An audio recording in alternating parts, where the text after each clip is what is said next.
فرزند زہرا یہ حالات برے ہیں۔ کاشانۂ بصیرت ایک ایسا مکمل یوٹیوب چینل جس پر محروم بصارت کے لیے بالخصوص اور تمام افراد کے لیے بالعموم سینکڑوں کی تعداد میں اسلامی کتب دستیاب ہیں۔ لہذا گزارش ہے کہ آپ اپنی ذمہ داری نبھاتے ہوئے کاشانۂ بصیرت کو سبسکرائب کرنے کے ساتھ ساتھ بیل آئیکن کو پریس کیجیے تاکہ آپ علم کے حصول کے ساتھ ساتھ مذہب اہل بیت کی اشاعت میں بھی اہم کردار ادا کرتے رہیں۔ کاشانۂ بصیرت، کاشانۂ بصیرت، کاشانۂ بصیرت۔ فرزند زہرا یہ حالات برے ہیں۔ السلام علیکم ورحمۃ اللہ وبرکاتہ۔ سامعین، آپ سماعت فرما رہے ہیں سیرت امیر المومنین حضرت علی ابن ابی طالب حصہ دوم، تالیف علامہ مفتی جعفر حسین علی اللہ مقامہ کی ہے۔ آج ہم آپ کے سامنے اس کی 17ویں ریکارڈنگ پیش کر رہے ہیں، صفحہ نمبر 197۔ عنوان ہے باب الطلاق۔ رشتہ زوجیت کو قطع کرنے کا نام طلاق ہے۔ اگرچہ یہ مستحسن عمل نہیں ہے، تاہم ازواجی زندگی میں ایسی صورتیں پیدا ہو جاتی ہیں کہ زن و مرد میں یکجہتی باقی نہیں رہتی اور مرد کو عورت سے یا عورت کو مرد سے علیحدگی کے سوا کوئی چارہ نظر نہیں آتا، اور ان کی فلاح و بہبود اسی میں ہوتی ہے کہ وہ احسن طریق سے نکاح کے بندھن کو توڑ دیں اور ایک دوسرے سے علیحدہ ہو جائیں۔ صحت طلاق کے لیے ضروری ہے کہ طلاق دہندہ طلاق کا قصد اور ارادہ رکھتا ہو، اور جس عورت کو طلاق دی جا رہی ہے وہ حیض اور نفاس سے پاک و صاف ہو چکی ہو اور پاک ہونے کے بعد اس سے مباشرات واقع نہ ہوئی ہو، اور اجرائے طلاق کے وقت 2 عادل گواہ موجود ہوں۔ چنانچہ امیر المومنین علیہ السلام کا ارشاد ہے، اس وقت تک طلاق واقع نہ ہوگی جب تک 4 شرطیں جمع نہ ہو جائیں۔ پہلی شرط یہ کہ عورت خون سے پاک ہو اور خون حیض سے پاک ہونے کے بعد اس سے مباشرت سے واقع نہ ہوئی ہو۔ دوسری یہ کہ بغیر کسی جبر و کرہ کے طلاق کا ارادہ کرے۔ تیسری یہ کہ طلاق دیتے وقت 2 عادل گواہ موجود ہوں۔ چوتھی یہ کہ ان 2 گواہوں کے روبرو صیغہ طلاق اپنی زبان پر جاری کرے، اور یہ روایت ہے مستدرک الوسائل میں۔ ایک شخص کوفے میں حضرت علی علیہ السلام کے پاس آیا اور کہا، میں نے اپنی بیوی کو جبکہ وہ حیض سے پاک ہو چکی تھی اور اس کے بعد میں نے مقاربت بھی نہیں کی تھی، طلاق دے دی۔ حضرت نے فرمایا، کیا 2 عادل گواہوں کے روبرو طلاق دی تھی؟ کہا نہیں۔ فرمایا، جاؤ، یہ تمہاری طلاق کچھ بھی نہیں ہے، اور یہ روایت ہے وسائل شیعہ میں۔ طلاق میں عورتوں کی گواہی صحیح نہیں ہے، خواہ 4 عورتیں ہوں یا 1 مرد اور 2 عورتیں ہوں۔ اور حضرت علی علیہ السلام کا ارشاد ہے کہ طلاق میں عورتوں کی گواہی صحیح نہیں ہے، اور یہ روایت ہے مستدرک الوسائل میں۔ اگر کوئی شخص طلاق پر مجبور کر دیا جائے یا ہیزانی حالت میں طلاق کے الفاظ زبان پر لائے یا بھی نابالغ ہو تو اس کی طلاق صحیح نہ ہوگی۔ حضرت کا ارشاد ہے، ہیزان بکنے والے اور مجبور کیے جانے والے اور بچے کی طلاق صحیح نہیں ہے جب تک کہ وہ بالغ نہ ہو جائے، اور یہ روایت مستدرک الوسائل میں ہے۔ اگر کوئی شخص خواب میں طلاق دے تو وہ بھی باطل ہوگی۔ چنانچہ ایک شخص نے حضرت علی علیہ السلام سے بیان کیا کہ اس نے خواب میں اپنی بیوی کو 3 طلاقیں دیں۔ آپ نے فرمایا، طلاق بیداری ہی میں ہو سکتی ہے، نیند کی حالت میں نہیں ہوتی، اور یہ روایت بھی مستدرک الوسائل میں ہے۔ اگر طلاق میں مدت عدہ کے اندر رجوع کیا جا سکتا ہو تو طلاق رجعی کہلاتی ہے۔ چنانچہ طلاق جو شرائط طلاق کی پابندی کے ساتھ دی جائے، اس میں طلاق دہندہ کو حق رجوع ہوتا ہے، اگر اس میں رجوع کی گنجائش نہ ہو تو وہ طلاق بائن ہے۔ چنانچہ عورت کی عمر 9 سال تمام نہ ہوئی ہو یا یاسیہ ہو، یا اس سے مباشرت نہ ہوئی ہو، یا خلا کی صورت ہو، یا 3 مرتبہ طلاق دی گئی ہو، تو ان تمام صورتوں میں حق رجوع ساقط ہو جاتا ہے۔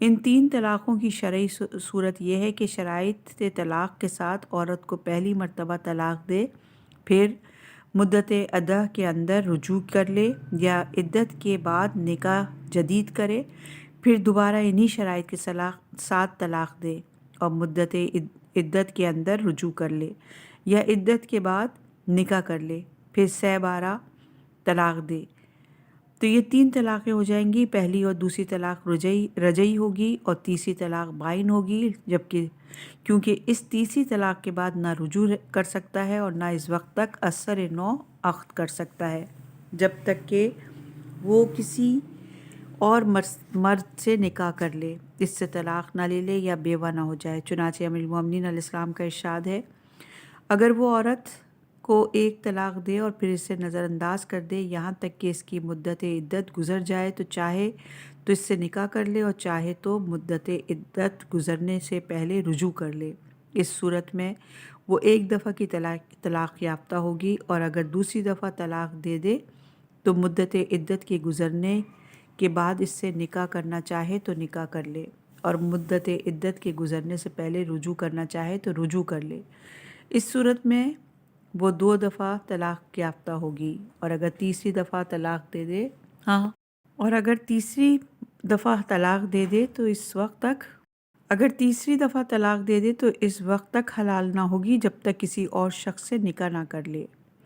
اور یہ روایت وافی میں اسلام کے تمام احکام مبنی بر حکمت ہیں۔ اس نے طلاق میں 2 مرتبہ رجوع کا حق دے کر طلاق دہندہ کے لیے یہ موقع فراہم کیا کہ اگر وہ اپنی غلطی پر متنبہ ہو کر اپنے کیے پر پچھتائے تو عدت کے اندر رجوع کر لے یا عدت کے بعد دوبارہ نکاح کر لے، اور ان دونوں موقعوں کے بعد تیسری مرتبہ طلاق دیتا ہے تو اس کے معنی یہ ہے کہ وہ سابقہ تجربے سے اس نتیجے پر پہنچا ہے کہ اب نکاح ناممکن ہے، ورنہ یہ جانتے ہوئے کہ اب نہ رجوع ہو سکے گا اور نہ تحلیل کی بے غیرتی برداشت کیے بغیر نکاح ہو سکے گا، وہ یہ اقدام کیوں کرتا؟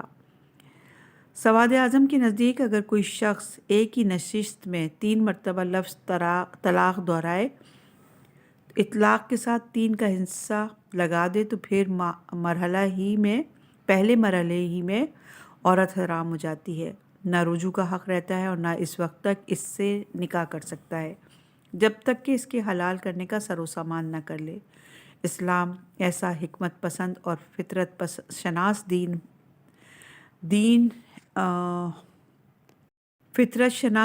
دین موقع دیے بغیر اس قسم کی سزا تجویز نہیں کرتا۔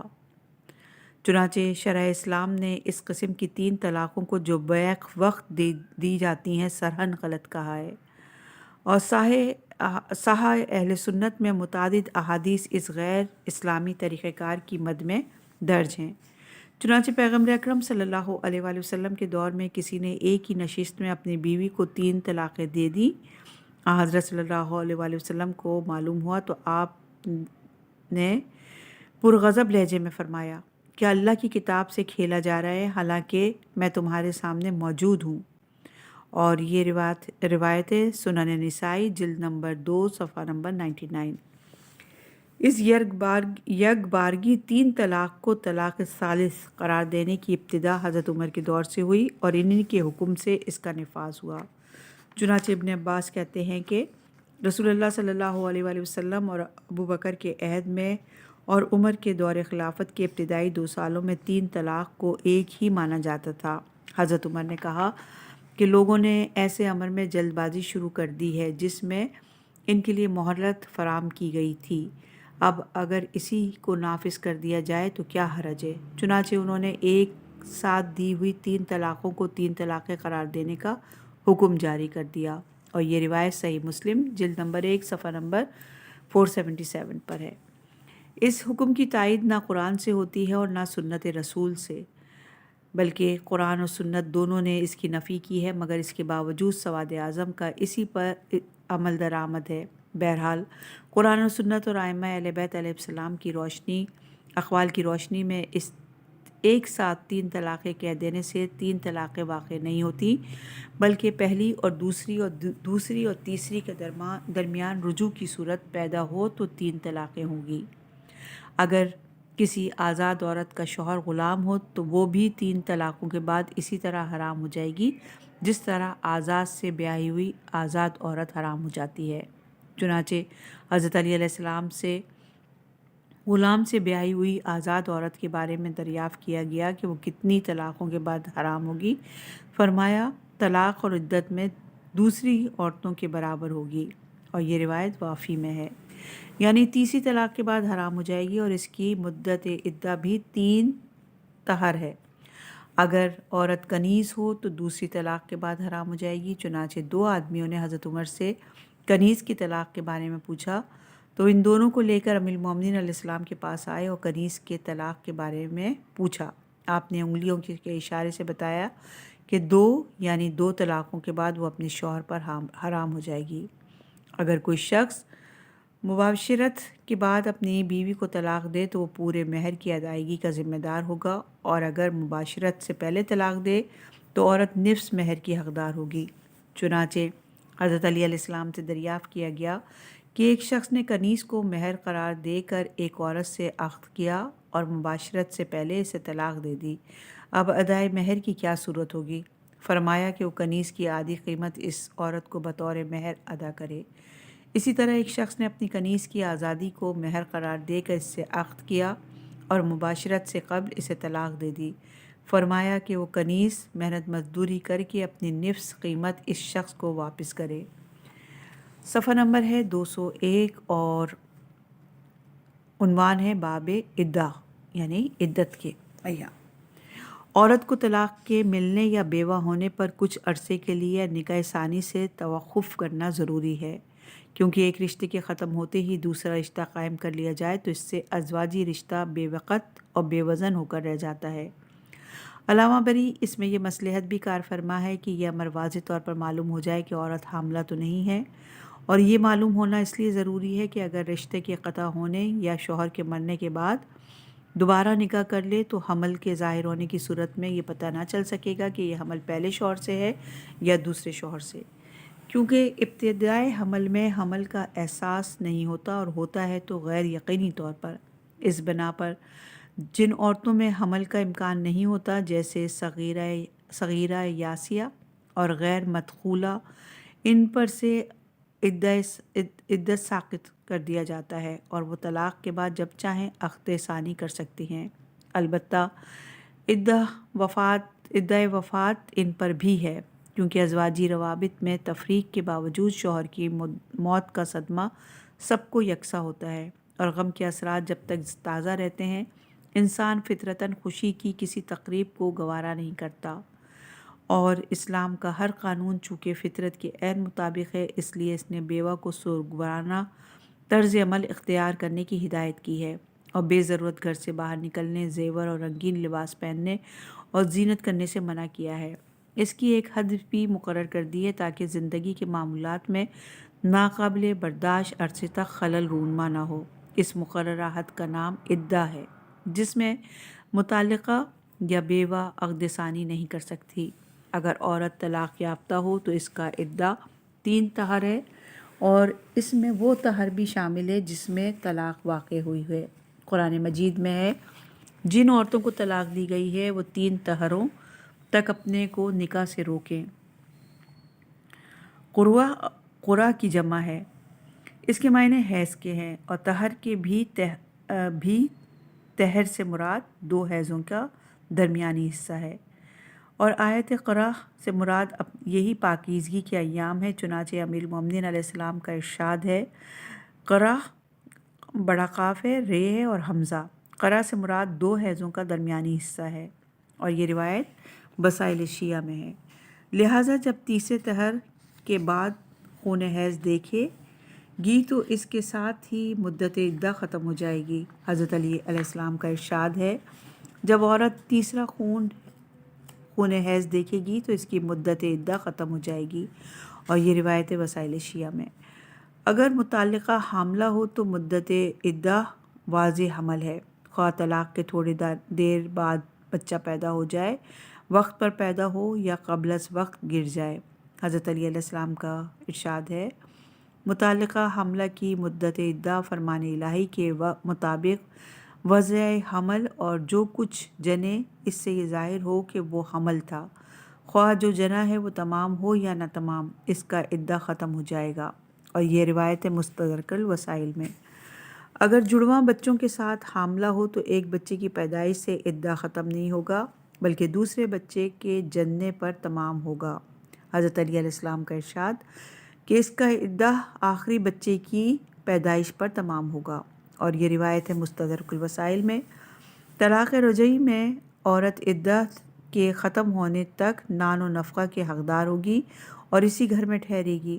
حضرت علی علیہ السلام کا ارشاد ہے کہ عورت جب تک عدت میں ہے شوہر رجوع کر سکتا ہے، اور وہ حاملہ ہو یا غیر حاملہ، اسے سکونت اور نفقہ کا حق ہے۔ اور یہ روایت ہے مستدرک الوسائل میں۔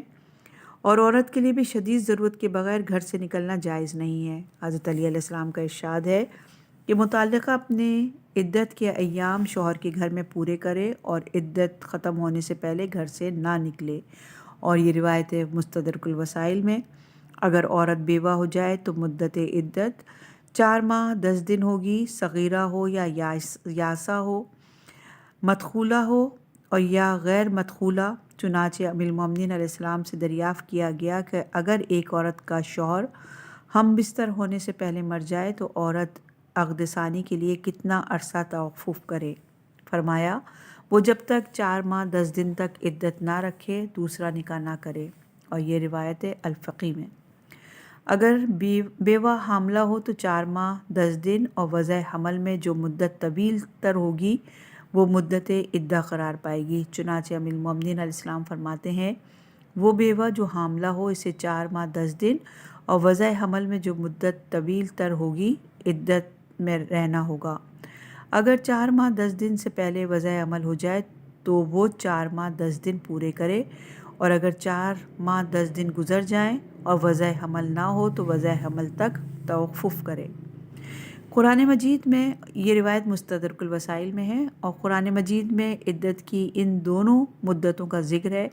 چنانچہ پہلی مدت عدہ کے بارے میں فرمان الہی ہے وہ لوگ جو بیویاں چھوڑ کر مر جائیں تو بیویاں 4 مہینے 10 دن تک اپنے کو روک کر رکھیں۔ اور دوسری مدت کے بارے میں ارشاد ہے کہ حاملہ عورتوں کی مدت عدہ ان کے بچہ جننے تک ہے۔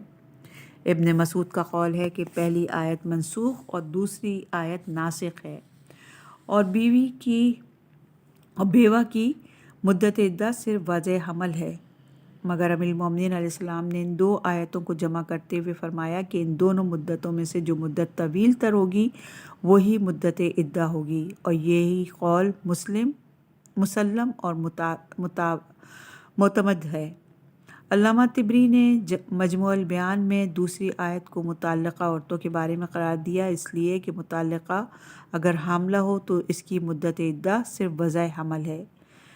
عدت طلاق کی ابتدا طلاق کے واقع ہونے سے ہوتی ہے، خواہ عورت کو اس کا علم ہو یا نہ ہو، اور عدہ وفات کی ابتدا اس وقت سے ہوتی ہے جب اسے شوہر کے مرنے کا علم ہو جائے۔ چنانچہ حضرت علی علیہ السلام کا ارشاد ہے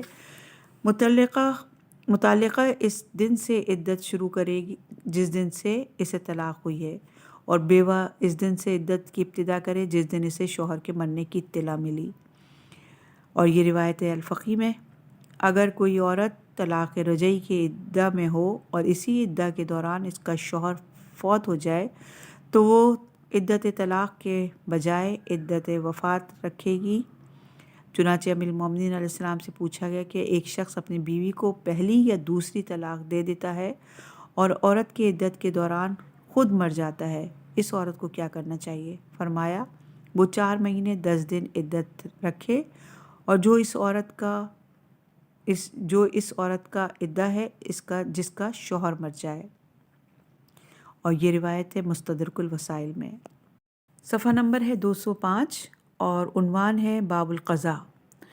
شرعی احکام کے مطابق باہمی تنازعات اور خصومات کے تصفیے کا نام قضاء ہے۔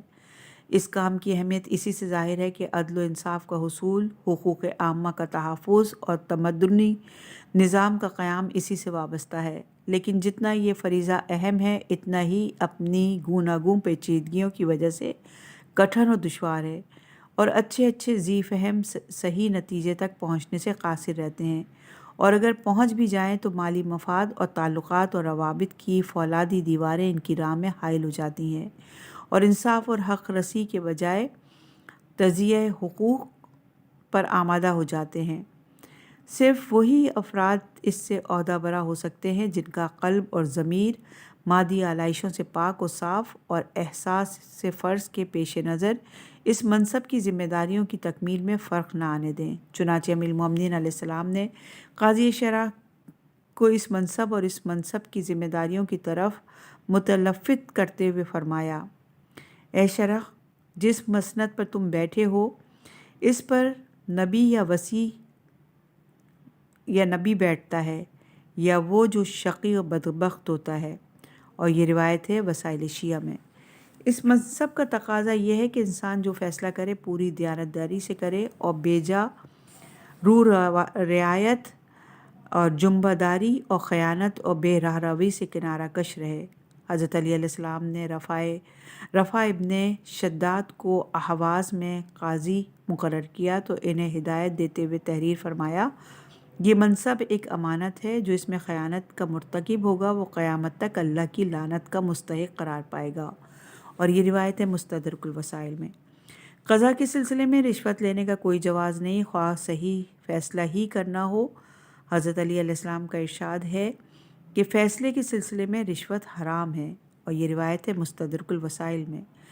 رشوت کبھی تحفہ اور ہدیے کے نام سے بھی پیش کی جاتی ہے، لہٰذا جن لوگوں سے جنہوں نے اس کے ہاں کوئی مرافع دائر رکھا ہو، تحفہ و تحائف کے قبول کرنے کا بھی جواز نہیں۔ حضرت علی علیہ السلام کا ارشاد ہے: دعوت خواہوں سے کوئی تحفہ قبول نہ کرو، اور یہ روایت ہے مستدرک الوسائل میں، جب تک دعویٰ اور جواب دعویٰ سن کر معاملے کی تہہ تک نہ پہنچے فیصلہ نہ کرے۔ حضرت علی علیہ السلام کا ارشاد ہے کہ اپنی معاملہ فہمی پر مغرور نہ ہو کہ تھوڑا بہت سمجھنے پر اکتفا کر لے، بلکہ اصل معاملے کی پوری چھان بین کریں، اور یہ روایت ہے مستدرک الوسائل میں۔ غصہ اور اونگ کی حالت میں فیصلہ نہ کرے۔ حضرت علی علیہ السلام فرماتے ہیں کہ غصہ کی حالت میں اور نیند کی مدہوشی میں فیصلہ نہ کرو، اور یہ روایت مستدرک الوسائل میں ہے۔ قضا کے سلسلے میں مشورہ اور رائے نہ لے، اس لیے کہ دین کے احکام و ضوابط مشورے کے محتاج نہیں ہیں اور نہ قیاس اور رائے سے طے پاتے ہیں۔ چنانچہ حضرت علی علیہ السلام کا ارشاد ہے کہ قضا کے سلسلے میں مشورہ نہ کرو، اس لیے کہ مشورہ جنگ اور دنیاوی مصالح کے سلسلے میں ہوتا ہے، اور دین رائے کے تابع نہیں ہے بلکہ احکام شرع کے اتباع کا نام ہے، اور یہ روایت ہے مستدرک الوسائل میں۔ فرقین میں سے ایک فریق کو اپنی توجہ کا مرکز قرار نہ دے بلکہ دونوں سے یکساں رویہ رکھے۔ امیر المومنین علیہ السلام کا ارشاد ہے: جس شخص پر قضا کا بار آ پڑے اسے چاہیے کہ اشارہ نظر اور جائے نشست میں سب سے یکساں برتاؤ کرے، اور یہ روایت وسائل شیعہ میں ہے۔ امیر المومنین علیہ السلام کی ذات اور ذات والا صفات میں صحیح علمی ذوق اور قوت فیصلہ کے امتزاج نے واقعات سے اخذ نتائج کا ملکہ بدرجہ اتم پیدا کر دیا تھا، اور آپ ان پیچیدہ گتھیوں کو جنہیں سلجھانے میں دوسرے عاجز اور درماندہ ہو جاتے تھے اس طرح حل کر دیتے تھے کہ اصل واقعے کا ایک ایک گوشہ بے نقاب ہو کر سامنے آ جاتا۔ یہ حضرت علی علیہ السلام کا وہ امتیازی وصف تھا جس میں کوئی آپ کی مثل و نظیر نہ تھا۔ چنانچہ اکابر صحابہ حل قضا یا فصل خصومات میں آپ سے رابطہ قائم کرتے اور آپ کے فیصلے پر مطمئن ہو جاتے۔ حضرت علی علیہ السلام کی قوت فیصلہ اور مہارت قضا کے بارے میں پیغمبر اکرم صلی اللہ علیہ وآلہ وسلم کا ارشاد ہے: میری امت میں میرے بعد سب سے بڑھ کر سنت و قضا کے جاننے والے علی ابن ابی طالب علیہ السلام ہیں، اور یہ روایت ہے کفایت الطالب صفحہ نمبر 190۔ حضرت عمر کا قول ہے کہ علی علیہ السلام میں ہم سے بہتر فیصلہ کرنے والے ہیں، اور حضرت علی علیہ السلام ہم سب سے بہتر فیصلہ کرنے والے ہیں، اور یہ روایت ہے سوائق محرقہ صفحہ نمبر 126۔ ابن مسعود کہتے ہیں کہ ہم یہ تذکرہ کیا کرتے تھے کہ اہل مدینہ میں علی علیہ السلام سب سے بہتر فیصلہ کرنے والے ہیں، اور یہ روایت استیاب جلد نمبر 3 صفحہ نمبر 41۔ ابو سعید خدری اور قتادہ انصاری کہتے ہیں کہ سب لوگوں سے بڑھ کر فیصلہ کرنے والے علی علیہ السلام ہیں، اور یہ روایت ہے فتح الباری جلد نمبر 8 صفحہ نمبر 136 پر۔ حضرت علی علیہ السلام کے سامنے جو قضیہ پیش ہوتے تھے، آپ ان کا فیصلہ قرآن و سنت کی روشنی میں کرتے۔ امام جعفر صادق علیہ السلام فرماتے ہیں کہ اصل و بنیاد سنت میں موجود پائی، اور یہ روایت امالیہ مفید میں ہے۔ حضرت علی علیہ السلام کا ہر فیصلہ چونکہ قرآن و سنت کی بنیاد پر ہوتا تھا، اس لیے وہ حرف آخر کی حیثیت رکھتا تھا، جس میں نہ رد و بدل کی گنجائش ہوتی تھی اور نہ ترمیم و تنسیخ کی۔ چنانچہ حضرت علی علیہ السلام خود فرماتے ہیں، اگر میرے پاس دو شخص کوئی جھگڑا نمٹانے کے لیے آئیں اور میں کوئی فیصلہ کروں اور پھر ایک طویل مدت کے بعد دوبارہ اسی قضیے کو لے کر آئیں تو میرا فیصلہ وہی ہوگا جو پہلے تھا، کیونکہ فیصلے میں نہ رد و بدل ہوتا ہے اور نہ حکم کبھی برطرف ہوتا ہے، اور یہ روایت ہے مستدرک الوسائل میں۔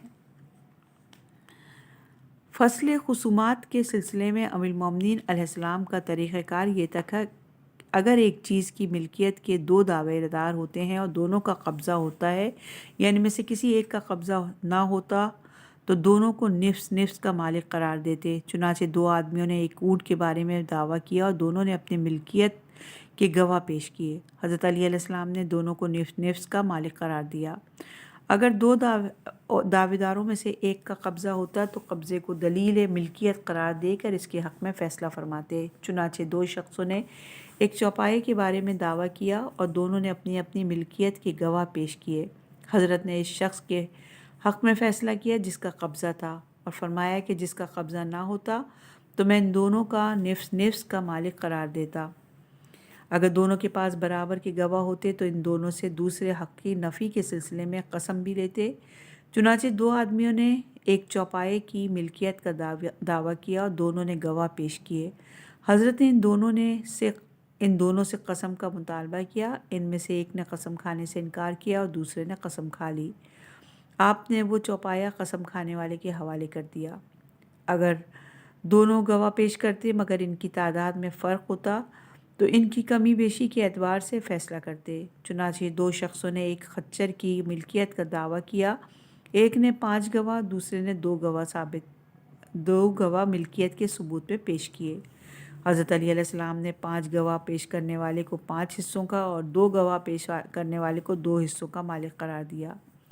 اگر کوئی پیچیدہ صورت پیش آتی تو قرہ سے کام لیتے۔ چنانچہ یمن میں ایک چھت کے بیٹھنے سے گھر کے افراد دب کر ہلاک ہو گئے، مگر 2 کم سن بچے زندہ بچ رہے۔ ان میں سے ایک آزاد تھا اور ایک غلام، مگر آزاد اور غلام میں تمیز نہ ہو سکی۔ حضرت علی علیہ السلام کے سامنے جب یہ قضیہ پیش ہوا تو آپ نے قرعہ ڈالا اور ایک کو آزاد قرار دے کر وارث ٹھہرایا اور دوسرے کو آزاد کر دیا۔ صفحہ نمبر ہے 209 اور عنوان ہے باب شہادہ۔ عدلیہ کے روبرو کسی واقعے کو ثابت یا رد کرنے کے لیے جو بیان دیا جائے شہادت کہلاتا ہے، تاکہ حاکم اس شہادت کی روشنی میں مجرم کو اس کے جرم کی سزا دے یا کسی کا حق متاثر ہوتا ہو تو اس کی حق رسی کرے۔ لہٰذا اگر کسی واقعے یا حق کا اثبات کسی کی شہادت پر منحصر ہو اور اسے گواہی کے لیے طلب کیا جائے تو اسے اپنے علم و مشاہدہ کے مطابق گواہی دینا چاہیے اور اس سے پہلو تہی نہیں کرنی چاہیے۔ چنانچہ ارشاد باری ہے، جب گواہ گواہی کے لیے طلب کیے جائیں تو انکار نہ کریں۔ اسلام میں گواہ کے لیے عادل اور صحیح العقیدہ ہونا ضروری ہے تاکہ اس کی گواہی پر اعتماد کیا جا سکے اور کسی کی حق تلفی نہ ہونے پائے۔ اگر وہ فاسد العقیدہ اور غیر عادل ہوگا تو اس کی گواہی قابل قبول نہ ہوگی۔ چنانچہ امیر المومنین علیہ السلام کا ارشاد ہے، خارجی، قدری، مرجی، اموی، نسبی اور فاسق کی گواہی صحیح نہیں ہے، اور یہ روایت مستدرک الوسائل میں ہے۔ البتہ اگر فاسق صدق دل سے تائب ہو چکا ہو تو اس کی گواہی قبول کی جائے گی۔ چنانچہ امیر المومنین علیہ السلام کے سامنے ایک ایسے شخص نے گواہی دی جس کا ایک ہاتھ اور پیر چوری کے جرم میں کاٹا جا چکا تھا۔ حضرت علی علیہ السلام نے اس کی گواہی کو قابل قبول سمجھا کیونکہ وہ صدق دل سے توبہ کر چکا تھا اور لوگوں نے اس کی نیک چلنی کی تصدیق کی تھی۔ اگر گواہ غلام ہو مگر عادل ہو تو یہ غلامی گواہی کے قبول کرنے سے مانع نہ ہوگی۔